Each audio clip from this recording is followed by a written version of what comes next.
British বিরোধী আন্দোলনে যুব সমাজকে সংগঠিত করতে ১৯০৯ সালে বক্সিরহাট এলাকার স্থানীয় আব্দুল জব্বার সওদাগর চট্টগ্রাম নগরীর লালদিঘি মাঠে আয়োজন করেন কুস্তি প্রতিযোগিতা, যা সময়ের পরিক্রমায় জব্বারের বলি খেলা নামে পরিচিতি পায়।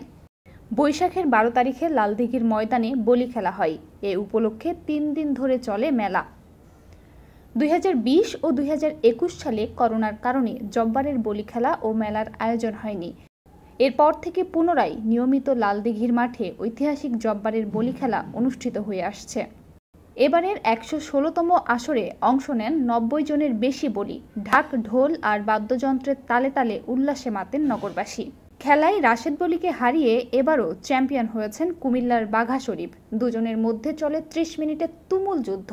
লড়াই শেষে রাশেদ বলিকে পরাজিত করে কুস্তি প্রতিযোগিতায় চ্যাম্পিয়ন কুমিল্লার বাঘা শরীফ ঘোষণার পর হাত উঁচিয়ে শক্তির জানান দেন চ্যাম্পিয়ন।